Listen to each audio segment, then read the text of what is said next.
नमस्कार, मैं अतुल द्विवेदी स्वागत करता हूं आप सभी का सटीक नेटवर्क में। आगे बढ़ने से पहले आप सभी से एक छोटी सी अपील कि अगर आपको हमारे वीडियोस पसंद आते हैं, कृपया हमारे वीडियोस को लाइक करें और हमारे चैनल को सब्सक्राइब करें। अब बात करते हैं आज के मुद्दे के ऊपर। आज के मुद्दे पे बात करने से पहले आपके सामने में एक एनालॉजी रखना चाहता हूँ। क्रिकेट और पॉलिटिक्स हमारे देश में एक दो ऐसे मुद्दे हैं जिसमें सभी एक्सपर्ट बने हुए होते हैं और आप शायद उसमें मुझे भी जोड़ सकते हैं। क्रिकेट में इंटरेस्ट है, पॉलिटिक्स में इंटरेस्ट है और फिल्मों में भी काफी इंटरेस्ट है। अब क्रिकेट में एक बात कही जाती है कि जब भी कोई टीम जीतती जाती है, उस समय पे उसकी जितनी भी कमियां होती हैं, चाहे वो खिलाड़ियों के बीच में मतभेद हों या कुछ कोई भी चीज हो, वो सारी चीजें छिपी रहती हैं। लेकिन अगर टीम हारने लगती है तो सारी कमियां उभर के बाहर आने लगती हैं। खिलाड़ियों से मत के बीच में मतभेद, खिलाड़ियों का परफॉर्मेंस, फिटनेस, कोच के साथ रिलेशनशिप, मैनेजमेंट के साथ, बोर्ड के साथ रिलेशनशिप, ये सारी चीजें जो है सरफेस पे आ जाती हैं। उसी तरीके से राजनीति में भी अगर कोई पार्टी लगातार सक्सेस या सफलता की सीढ़ियाँ चढ़ती चली जाती है, तो उसके ऊपर किसी भी तरीके के सवाल नहीं उठते और ना ही उनके बीच के कोई भी मतभेद बाहर आते हैं मीडिया में या फिर जनता के सामने। लेकिन अगर कहीं पे छोटी-सी भी गड़बड़ होती है, तो सारे के सारे मतभेद जो हैं, तो सरफ़ेस पे आ जाते हैं और इस बात से आप समझ चुके होंगे कि हम बात करने वाले हैं आज भारतीय जनता पार्टी के बारे में। एक तो भारतीय जनता पार्टी में इस समय एक चीज़ चल रही है कि हार का ज़िम्मेदार कौन? या फिर हार तो मैं नहीं कहूँगा क्योंकि प्रधानमंत्री मोदी तीसरी बार प्रधानमंत्री बन गए हैं। लेकिन जो सीटें कम हुई हैं, बहुमत के आंकड़े से कम हो गई है बीजेपी, उसके लिए आखिरकार ज़िम्मेदार कौन? अब ज़िम्मेदार कौन-कौन से स्टेट हैं? उत्तर प्रदेश, महाराष्ट्र, राजस्थान, कर्नाटका, वेस्ट बंगाल। इन जगहों पर जो है तो भारतीय जनता पार्टी की सीटें काफ़ी कम हुई हैं। अब इनमें से जो सबसे उल्लेखनीय है वो है उत्तर प्रदेश जहाँ पर भाजपा को 29 सीटों का नुकसान हुआ है और समाजवादी पार्टी 37 सीटों के साथ इस समय पे सबसे बड़ी पार्टी उत्तर प्रदेश लोकसभा में निकली है। अब बात ऐसी है कि आखिर हो क्या रहा है? भारतीय जनता पार्टी का जो केंद्रीय नेतृत्व है, ये प्रयास कर रहा है किसी भी तरीके से उत्तर प्रदेश की जो हार है, वो किसी भी तरीके से लोकल मुद्दे या फिर लोकल जो स्टेट लीडरशिप है, उसके ऊपर डाला जा सके। अब आप जानते होंगे अभी जो है वहाँ के जो मुख्यमंत्री सूबे के मुख्यमंत्री श्री योगी आदित्यनाथ जो हैं, वो काफ़ी मुश्किल दौर से गुज़र रहे हैं और उनके फैसलों को लेकर के भी जनता के बीच में काफ़ी ज़्यादा डिस्कशन चल रहा है और प्रोटेस्ट भी चल रहा है। तो कुछ चीज़ों के बारे में बात कर लेता हूँ, जैसे कि पेपर लीक का एक मुद के 2-3 मुद्दे हैं, जो कि योगी आदित्यनाथ जी को घेरे हुए हैं और पेपर लीक का मुद्दा तो अभी इस समय केंद्र सरकार के लिए भी बहुत बड़ा मुद्दा बना हुआ है, नीट की वजह से। उसके बाद नीट हो गया, नीट यूजी, पीजी हो गया। उसके बाद आप नेट की परीक्षा से जुड़े हुए चीज़ें हो गई। तो ये सारी चीज़ें जो है पेपर लीक इस समय केंद्र और राज्य दोनों के लिए सबसे महत्वपूर्ण मुद्दा बना हुआ है। अब दूसरी चीज़ जिससे योगी आदित्यनाथ जी घिरे हुए हैं, वो है अभी इस समय एक शिक्षकों की अटेंडेंस जो है, वो ऑनलाइन लेने का काम की एक घोषणा की गई थी, जिसे शायद अभी वापस ले लिया गया है और इसके खिलाफ भी एक प्रोटेस्ट चल रहा था। अब धीरे-धीरे करके बुलडोज़र के खिलाफ भी जो है तो आवाज़ें उठने लग गई हैं और निषाद पार्टी की जो चीफ है संजय निषाद, उन्होंने इस बात पे कहा है कि अगर आप लोगों के घर में बुलडोज़र चलाएँगे, तो वो आपको वोट क्यों देंगे? अभी आज तक पे भी एक रिपोर्ट आ रही थी कि एक हिंदू परिवार का घर जो है, तो गिरा दिया गया और वो लोग कह रहे थे कि हम तो बड़े खुश थे कि भारतीय जनता पार्टी या नरेंद्र मोदी की सरकार आ रही है और हिंदुओं का संरक्षण करने के लिए आ रही है, फिर भी हमारा घर गिरा दिया गया, हम तो बहुत खुश थे। तो क्या इस पे एक सवाल उठता है, क्या बुलडोज़र जस्टिस जो है, तो क्या सच में एक जस्टिस है या फिर एक त्वरित कार्यवाही सिर्फ़ जनता को लुभाने के लिए? ये भी एक बहुत बड़ा सवाल है जो काफ़ी दिनों से पूछा जा रहा था। क्योंकि उसे जस्टिस का नाम देना थोड़ा-सा मुझे गलत लगता है क्योंकि जस्टिस का मतलब होता है एक प्रोसेस जिसे फॉलो किया जाए और पारदर्शी भी हो और पारदर्शी दिखे भी। जस्टिस हमेशा पारदर्शी होना भी चाहिए और पारदर्शी दिखना भी चाहिए। ये हो गई हमारी अभी तक की बात। अब हम बात करते हैं कुछ चीज़ों के बारे में जो यूपी में जो मंथन चल रहा है चुनावों के बाद। अलग-अलग शहरों में कमिटी बनी, अलग-अलग लेवल पे कमिटी बनी और उन सभी कमिटीज़ ने अपनी-अपनी रिपोर्ट दी।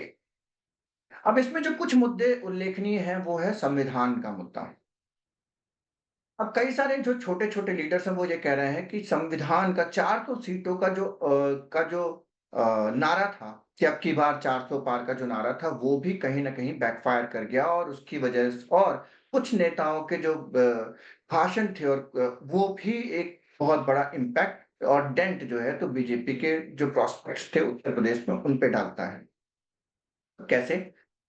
कई सारे जो लल्लू सिंह हो गए, उसके बाद कर्नाटका से इनके जो मेंबर ऑफ पार्लियामेंट थे, नाम उनका मुझे भूल रहा है।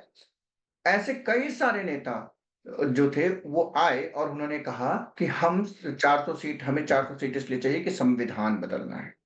और ये मुद्दा जो है तो विपक्ष ने लपक लिया और इस विपक्ष ने जो है तो चुनाव खत्म होने के बाद भी इसी बात पर जारी रहे और आज भी वो मुद्दा उन्होंने पकड़ के रखा हुआ है। कई सारे विपक्षी सांसदों ने लोकसभा में शपथ लेते समय जो है तो संविधान की एक कॉपी जो है तो अपने साथ रखी।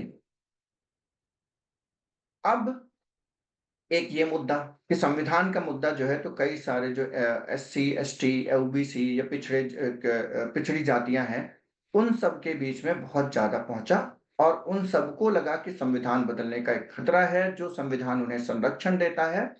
तो इसलिए उन्होंने भारतीय जनता पार्टी से बिखर करके और वो बीएसपी का भी जो वोटर था, वो भी इस बार जो है इंडिया गठबंधन को वोट देने के लिए तैयार हो गया और उन्होंने समाजवादी पार्टी और कांग्रेस के गठबंधन को उत्तर प्रदेश में वोट दिया।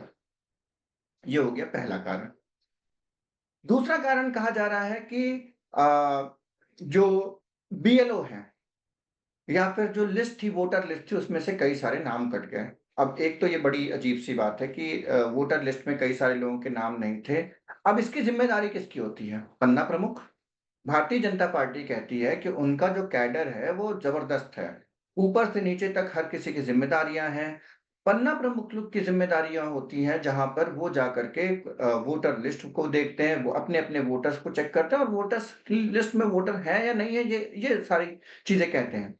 और अभी कुछ साल पहले की बात है, 2022 में जब उत्तर प्रदेश चुनाव विधानसभा के चुनाव हुए थे, तो अखिलेश यादव ने भी सुप्रीम कोर्ट में और इलेक्शन इलेक्शन कमीशन के सामने ये बात कही थी कि उन कई सारे हज़ारों वोटर्स के जो नाम थे, वो वोटर लिस्ट से गायब थे और ये भी एक कारण था जिसकी वजह से समाजवादी पार्टी की सीटें जितनी आनी चाहिए थी, उससे उतनी नहीं आई और ज़्यादातर जो वोटर थे, वो समाजवादी पार्टी के थे। अब प्रशासन जो है केंद्र में सरकार भारतीय जनता पार्टी की और राज्य में सरकार भारतीय जनता पार्टी की, सबसे ज़्यादा member of parliament Bharatiya Janata party के, देश का सबसे बड़ा संगठन भारतीय जनता पार्टी का ले फिर भी ये कहा जा रहा है कि हमारे वोटर्स के नाम काट दिए गए। पता नहीं थोड़ी अजीब-सी बात है, समझ में नहीं आ रही। तीसरी बात तीसरी बात जो है वो सबसे इम्पोर्टेंट बात ये है कि कर्मचारियों ने हमारा साथ नहीं दिया। एक भारतीय जनता पार्टी के नेता जिन्होंने कहा कर्मचारियों ने हमारा साथ नहीं दिया। मैं समझ नहीं पाया कि इस बात पे क्या पुलिस को भी एक्शन लेना चाहिए, इलेक्शन कमीशन को एक्शन लेना चाहिए, कर्मचारी क्यों साथ देंगे?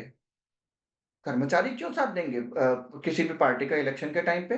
कर्मचारी का काम है ना तो किसी के लिए प्रचार करना, ना प्रसार करना, जो भी केंद्र के कर्मचारी हो या राज्य के कर्मचारी हो, उनका यही काम है कि वो किसी के लिए प्रचार नहीं कर सकते, वो किसी पार्टी से एसोसिएट नहीं कर सकते। ये सारी रिस्ट्रिक्शंस हैं उनके ऊपर और ना ही वो किसी पार्टी के लिए काम कर सकते हैं। तो ये बात समझ पाना थोड़ा मुश्किल है कि वो किस हिसाब से मदद चाहते थे, कि वोट ज़्यादा डलवा देंगे या फिर लोगों को आने नहीं देंगे या पुलिस को लगा देंगे कि भाई वोट डालने ना जा पाएँ। समझ पाना बड़ा मुश्किल है कि भाई किस हिसाब से कर्मचारियों से आप मदद चाहते थे। कर्मचारी तो अपना वोट ही डाल सकता है या फिर जो कर्मचारी जिन कर्मचारियों की इलेक्शन में ड्यूटी लगी हुई है, वो जाकर के अपना काम कर सकते हैं। ये सारी चीज़ें जो है थोड़ी कठिन है समझनी। इसके बाद अब एक और बात जो है यहाँ पर बतानी ज़रूरी है, वो है कि अरविंद केजरीवाल ने इस बात जब वो जेल से बाहर आए थे अंतरिम ज़मानत में चुनाव प्रचार के लिए, तो उन्होंने सबसे पहली बात ये की थी कि योगी आदित्यनाथ चुनाव के बाद, चुनाव के 6 महीने के अंदर हो सकता है उत्तर प्रदेश के मुख्यमंत्री ना रहें, क्योंकि अमित शाह जो है वो प्रधानमंत्री के लिए अगले उम्मीदवार हो सकते हैं और अब योगी आदित्यनाथ जो है तो उनके रास्ते के में आ सकते हैं और ज़्यादा बड़ा चेहरा है। इस वजह से योगी आदित्यनाथ को किनारे किया जा सकता है। और आज की जो राजनीतिक गतिविधियाँ हैं, अमित शाह अगले प्रधानमंत्री के उम्मीदवार होंगे, नहीं होंगे ये हमें पता नहीं। लेकिन आज के समय पे जो राजनीतिक गतिविधियाँ चल रही हैं, उस हिसाब से हमें यही लगता है कि शायद योगी आदित्यनाथ को मुख्यमंत्री पद से हटाने की कवायद चालू हो गई है और उनके जितने भी विरोधी हैं, वो सब इस बार पूरे प्रयास कर रहे हैं कि किसी भी तरीके से जो है तो योगी आदित्यनाथ जो है मुख्यमंत्री पद से हटें और दूसरा कोई मुख्यमंत्री बने। इसी में सबसे बड़ी बात ये है कि केशव प्रसाद मौर्य जो उप मुख्यमंत्री हैं और उन्होंने बताया कि अ, उन्होंने एक तो प्रशासन की आलोचना की कि प्रशासन जो है तो संगठन के किसी भी काम को आगे नहीं बढ़ने देता और पूरा का पूरा जो सरकार है उस पे कब्जा करके रखा हुआ है प्रशासन ने और संगठन के किसी भी व्यक्ति की बात नहीं सुनी जाती है। केशव प्रसाद मौर्य की अभी कल ही जेपी नड्डा से दिल्ली में मुलाकात हुई है। 8 जून को योगी आदित्यनाथ ने एक बैठक बुलाई थी जिसमें सारे मंत्री पहुंचे थे लेकिन मुख्यमंत्री इसमें नहीं पहुंच पाए थे। कुछ चीजें जो हम बताना चाहते हैं कि संगठन के जो मुद्दे थे और कार्यकर्ताओं का असंतोष ये भी एक बहुत बड़ा कारण था कि कार्यकर्ताओं की जो बात थी वो सुनी नहीं जा रही थी। लोग हमेशा कंप्लेन करते हैं या चाहे नरेंद्र मोदी जी की सरकार हो, चाहे राज्य की सरकार हो, भारतीय जनता पार्टी की, इसमें सबसे बड़ी समस्या आती है कि अपने ही संगठन के लोगों की और अपने ही विधायकों की, मेंबर ऑफ पार्लियामेंट्स की बात नहीं सुनी जाती है। मतलब किसी भी लेवल तक इनकी बात नहीं सुनी जाती है। ये एक बहुत बड़ा कारण रहा। उसके बाद और इनके समय पे जो नौकरशाही है, जो एडमिनिस्ट्रेशन है गवर्नमेंट एडमिनिस्ट्रेशन वो पूरी तरीके से हावी हो जाता है, किसी भी तरीके के फैसलों में और किसी भी जनता के जो उम्मीदवार है या जनता का रिप्रेजेंटेटिव है, उसकी बात नहीं सुनी जाती है। यहाँ एक और बात बतानी आवश्यक है आप सभी को कि जब भी हम कोई भी बात करते हैं, हमेशा विधायकी को जो है, तो जो बाबू हैं या फिर जो एडमिनिस्ट्रेशन देखते हैं, उससे ऊपर रखा गया है। क्यों ऊपर रखा गया है? क्योंकि एमएलए और मेंबर ऑफ पार्लियामेंट या कॉर्पोरेटर ये सारे होते हैं जनता के रिप्रेजेंटेटिव और एडमिनिस्ट्रेशन में बैठे व्यक्ति की रिस्पॉन्सिबिलिटी होती है कि इनके प्रति जवाबदेही हो, क्योंकि वो जनता के रिप्रेजेंटेटिव हैं। और जहाँ पर भारतीय जनता पार्टी में सबसे बड़ी जो कमी पिछले कुछ सालों में उभर के आई है, वो ये है कि एडमिनिस्ट्रेशन जो है, अपने ही मेंबर ऑफ पार्लियामेंट और विधायकों की बात नहीं सुनता है, कॉर्पोरेटर्स की बात नहीं सुनता है, कार्यकर्ताओं की बात नहीं सुनता है। ये एक बहुत बड़ी कमी उभर के आई हुई है। इसके बाद जो कही जाती है कि केंद्रीय नेतृत्व पूरी तरीके से ये कोशिश कर रहा है कि जितना भी असंतोष था और जिस तरीके से पॉलिटिकल हैंडलिंग हुई या कर्मचारी ने साथ नहीं दिया या कार्यकर्ताओं में असंतोष है, इसका जो ब्लेम है किसी भी तरीके से योगी आदित्यनाथ पे ढाला जा सके। आपको याद होगा कि कुछ सालों पहले योगी आदित्यनाथ के खिलाफ उन्हीं के कई विधायकों ने जो है तो हड़ताल पे बैठ गए थे विधानसभा के बाहर। ये भी एक बहुत बड़ी घटना थी।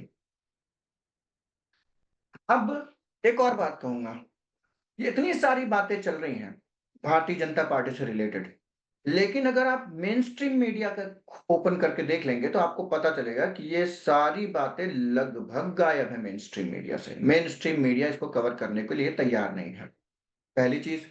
दूसरी चीज़ ये है कि कांग्रेस की अगर यही बात होती, कांग्रेस जब मध्य प्रदेश का चुनाव हार गई, छत्तीसगढ़ का चुनाव हार गई, राजस्थान का चुनाव हार गई, तो मेन स्ट्रीम मीडिया पूरे तरीके से कांग्रेस के पीछे पड़ा था, डिमोरलाइज़ करने में हर तरीके से।